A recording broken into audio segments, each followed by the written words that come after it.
시편 22편 22절부터 31절까지 한 절씩 나눠서 제가 22절 내가 주의 이름을 형제에게 선포하고 회중 가운데서 주를 찬송하리다.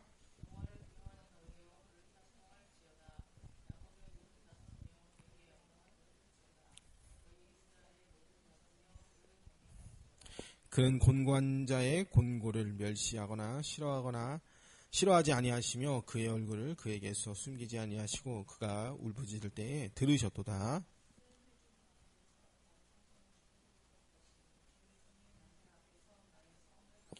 겸손한 자는 먹고 배부를 것이며 여호와를 찾는 자는 그를 찬송할 것이라. 너희 마음은 영원히 살지어다.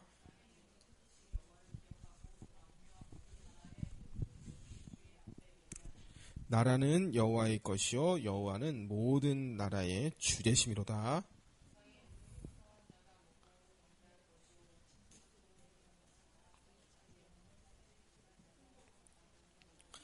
후손이 그를 섬길 것이요 대대의 주를 전할 것이며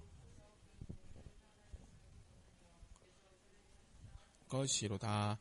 아멘. 아까 이제 4시 반에 그 하원 차량 내려주는데 이제 그 천주교인 그 할머니들 이제 두 분이 이제 주덕 성당에 집으로 바로 안 가고 주덕 성당으로 가신다고 하시더라고요. 그래서 이제 내려드리면서 말씀하시더라고요. 오늘은 그 신부님들이 이제 새벽까지 계속 이제 기도를 하신대요.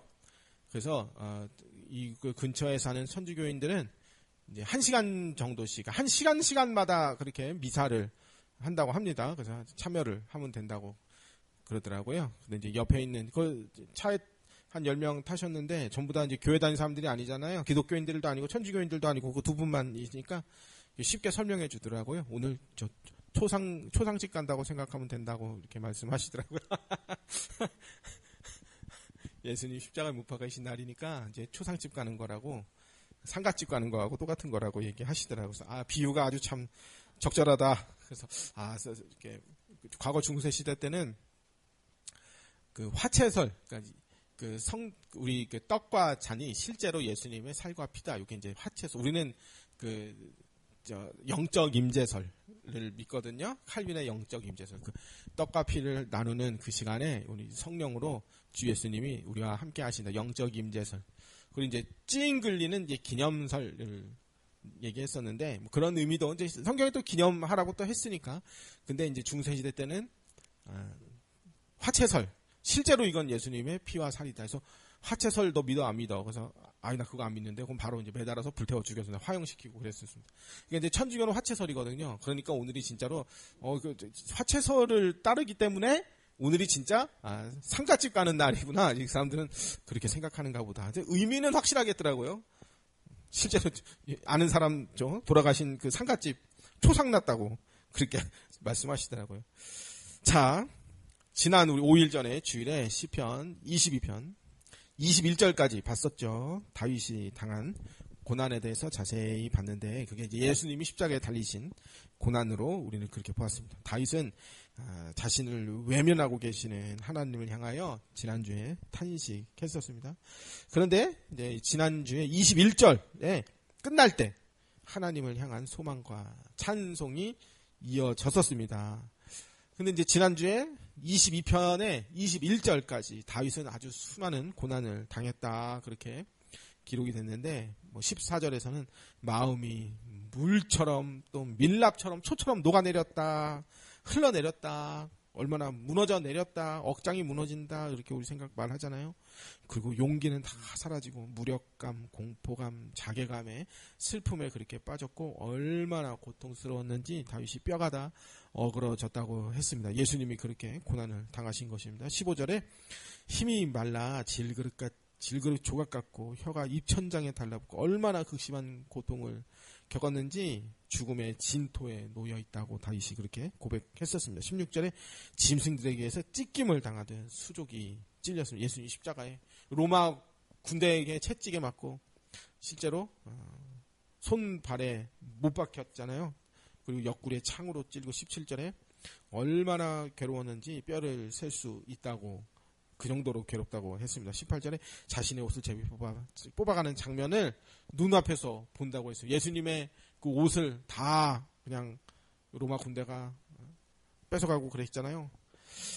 그래서 다윗에게 이 고통을 가하는 사람들은 짐승과 같은데 황소, 개들, 악한 무리들, 또 배고픈 사자들에게 애워싸인 것처럼 아주 치욕적이고 공포스러운 죽음의 상태에 다윗이 그렇게 놓여 있다고 했습니다. 그러나 다윗의 진짜 고통은 이런 원수들에게 받는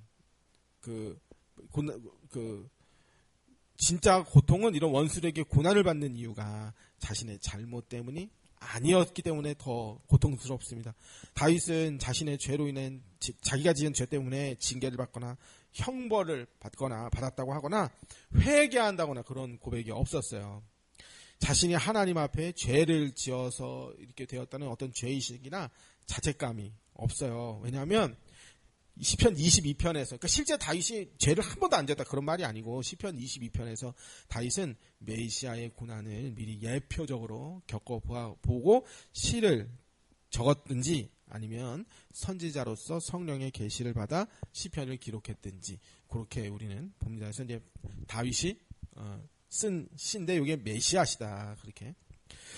베드로전서 2장 19절에 부당하게 고난을 받아서 하나님을 생각함으로 슬픔을 참으면 이름 아름다우나 부당하게 고난을 받아도 얼마나 괴로워요. 20절 죄가 있어 매를 맞고 참으면 무슨 칭찬이 있으리요. 그러나 선을 행함으로 고난을 참고 참으면 이는 하나님 앞에서 아름다우니라. 이를 위하여 너희가 부르심을 받았으니 그리스도도 너희를 위하여 고난을 받았어. 예수님이 본인의 어떤 죄 때문에 그런 게 아니잖아요. 우리를 위하여 고난을 받으사 너희에게 본을 끼쳐 그 자취를 따라오게 하려 하셨느니라.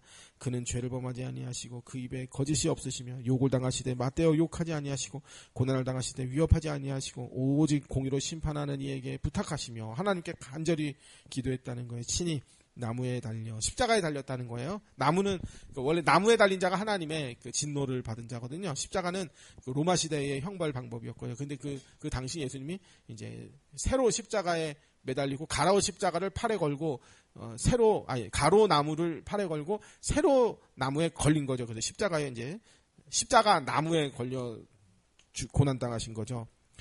그러니까 욕을 당하시되 맞대어 욕하지 아니하시고 고난을 당하시되 위협하지 아니하시고 오직 공의로 심판하시는 이에게 부탁하시며 친히 나무에 달려 그 몸으로 우리 죄를 담당하셨으니 이는 우리로 죄에 대하여 죽고 의에 대하여 살게 하리심이라. 그가 채찍에 맞음으로 너희는 나음을 얻었나니. 이사야 53장 말씀. 너희가 전에는 양과 같이 길을 잃었더니 이제는 너희 영혼의 목자 되신 목자 감독 되신 이에게 돌아왔느니라. 그래서 우리가 복음 깨달았다. 그럼 뭘 깨달았느냐 하면은 대속의 의미를 알았다. 이게 복음 깨달았다입니다. 시편 22편에 다윗이 당한 고난은 죄가 있어서 받게 된 고난이 아니라 다윗이 부당하게 받은 고난입니다. 오히려 의로운 사람인데 억울하게 당한 고난입니다. 그래서 시편 22편은 예수님이 당하시고 참으신 고난을 자세히 그렇게 묘사를 했습니다. 예수님은 점과 흠과 티가 없이 완전하게 의로우신 어린 양 완전한 제물이시면서 완전한 하나님이세요. 예수님은 성령으로 잉타되셨으며 전생에 걸쳐서 죄는 하나도 없으시고 완전히 의로우신 분입니다. 그러나 예수님은 이 땅에서 많은 고난을 당하셨습니다.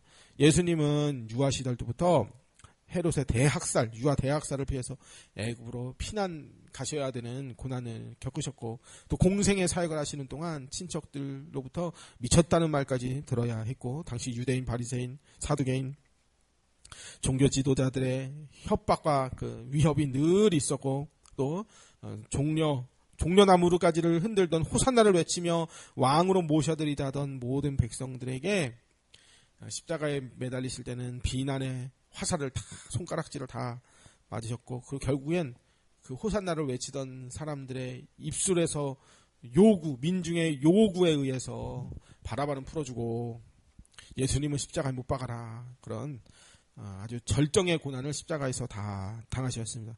이 모든 고난들은 예수님 자신이 지은 죄 때문이 아니에요. 다 우리가 지은 죄를 십자가에 대신 담당하신 것입니다. 그래서 시편 20편 지난주 19절에 여호와여 멀리하지 마옵소서 나의 힘이시여 속히 나를 도우소서. 이렇게 극심한 그 고난 중에서도 유일한 소망과 힘은 하나님밖에 없어서 하나님 나를 도와주세요 하고 그렇게 하셨다는 것입니다.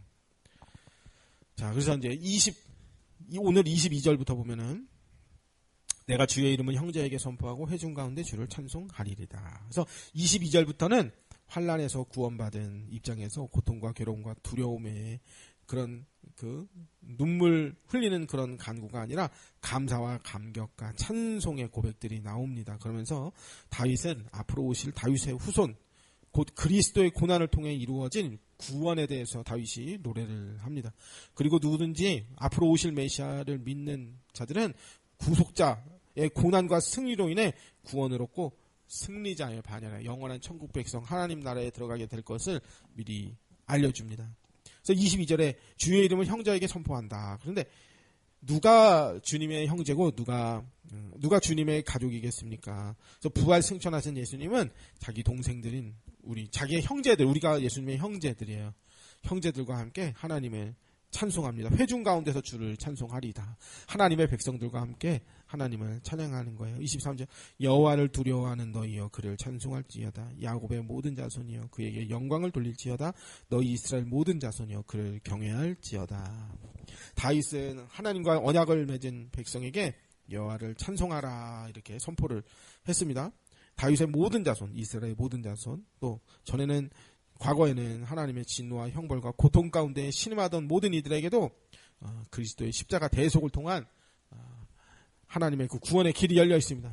그리스도의 피로 구원받은 백성들은 마땅히 하나님께 영광을 올려드리되 경외함으로 그리해야 합니다. 하나님을 두려움과 또 사랑하는 마음으로 나가는 것, 그게 경외. 이는 하나님의 백성이 가져야 할 가장 기본적인 마음가짐이에요. 오늘 이 거룩하고 복된 성금요일에 이단들이 어떻게 하더라 하는 거 얘기하기가 조금 죄송스럽지만은 뭐 예수님이 재림하면 뭐 자범죄는 심판을 안 한다느니 말도 안 되는 그런 말로 거짓 호도를 하는 걸 보면서 야, 저 사람들은 정말 하나님을 두려워하는 마음이 전혀 없구나. 하나님을 얼마나 우습게 봤으면 성경에 뻔히 있는 내용들을 지들도 다 알면서 저렇게 거짓말을 할 수 있을까? 저거는 하나님을 두려워하지 않는 거야. 그렇게 몰라서 멍청해서 진짜 딴소리를 한다. 그거는 조금 이해를 해줄 수 있어요. 근데 일부러 짓는 고범죄, 고의적으로 짓는 죄는 더 악한 것입니다. 자, 계속 읽을게요. 부활하신 예수님은 성령으로 거듭나 하나님의 자녀가 된 우리의 형이면서 예수님은 우리의 형제이며 가족입니다. 이거 여기 오타가 났네요.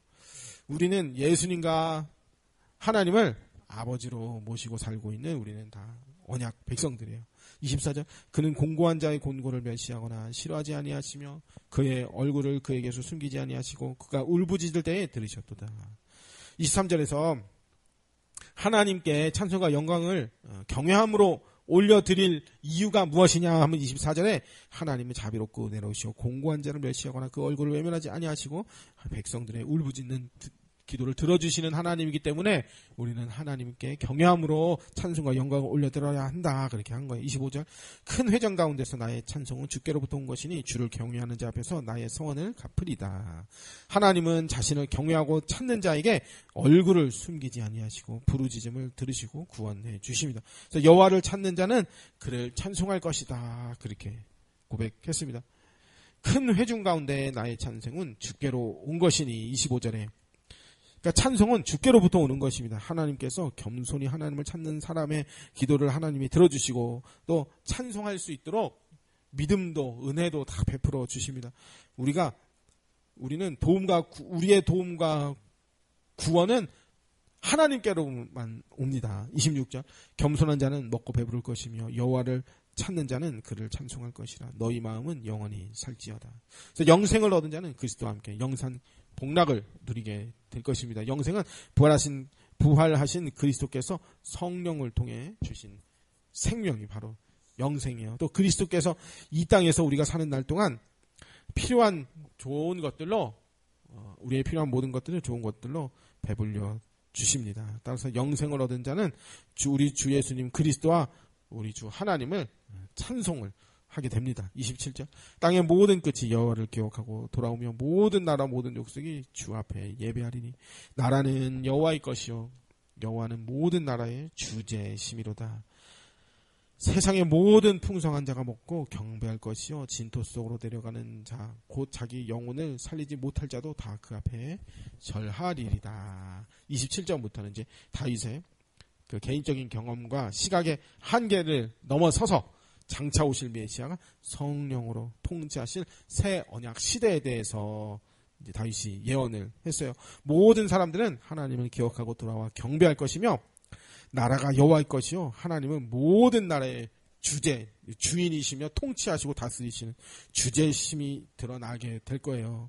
사람들은 하나님을, 예수님을, 다윗을 크게 비웃었지만 결국에는 하나님이 이 세상의 주제이심을 다 인정하게 될 거예요. 그 영혼들이 진토에 빠져 신음하게 땅으로 다 돌아가게 되는 날 하나님 앞에 살려달라고 간절히 구하게 될 것입니다. 이 말씀은 시편 22장은 메시아의 고난과 아주 깊게 연관이 있는 시편이에요. 메시아의 고난으로 말미암아 복음을 들은 이방인들이 주님께로 돌아와 하나님을 인정하고 찬송하고 경배할 것입니다.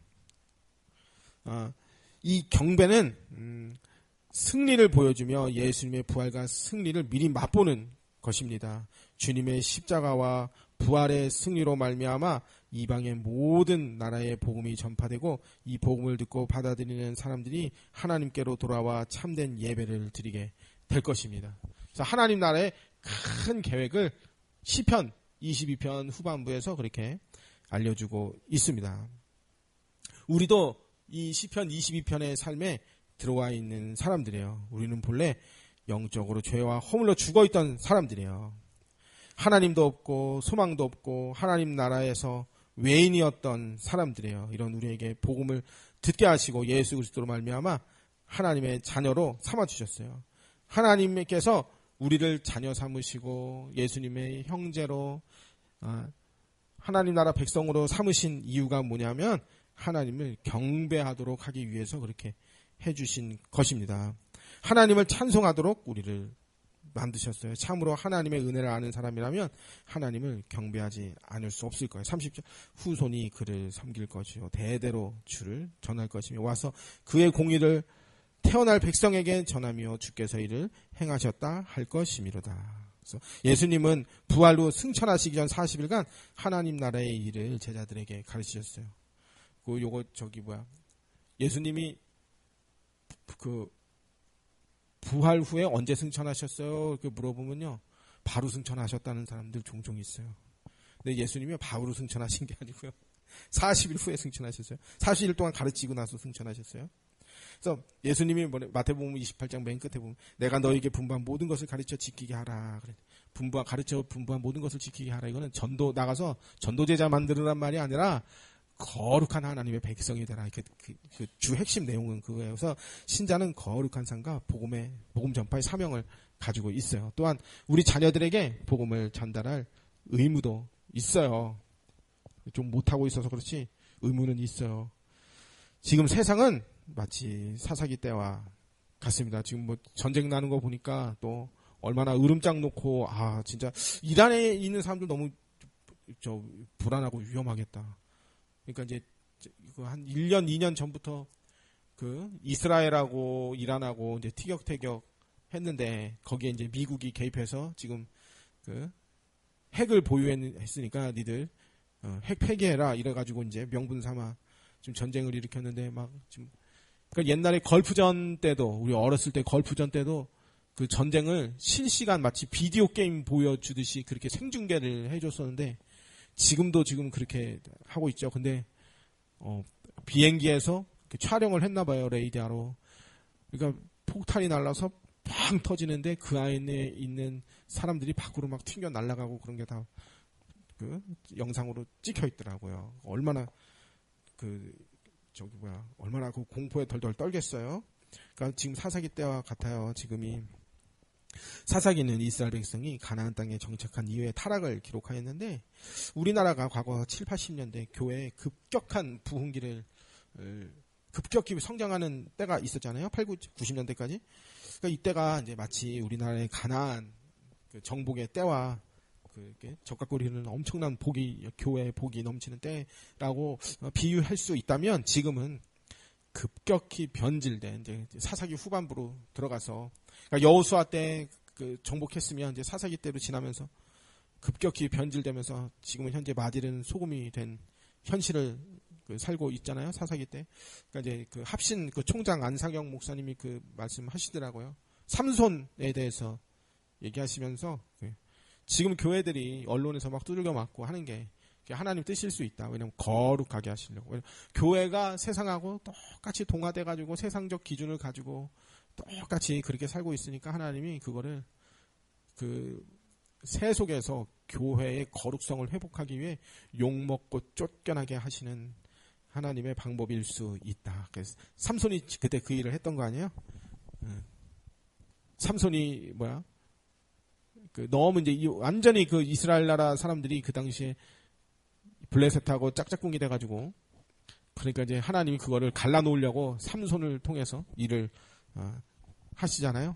가가지고 여울에 꼬리를 200마리인가 몇백 마리인가 불을 붙여가지고 블레셋 밭을 다 태워버리고, 그러니까 이스라엘 사람들이 저기 삼손을 와가지고 뜯어 말리잖아요. 너 왜 지금 블레셋에다가 불 질렀냐고. 그러니까 우리가 너무 그 블레셋하고 짝짝꿍해서 다곤 신상 숭배하고 아스다로 숭배하고 너무너무 행복하게 잘 살고 있는데 너 왜 지금 가가지고 그러고 있느냐고.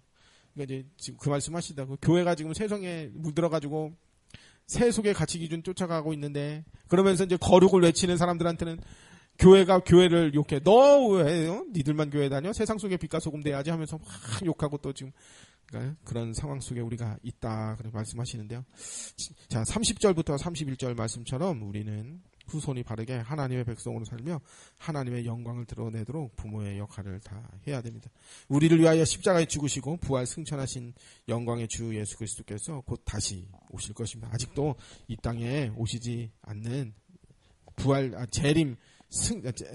재림 심판하러 아직 안 오신 이유는 딱 하나가 있는데, 아직 택한 자들을 다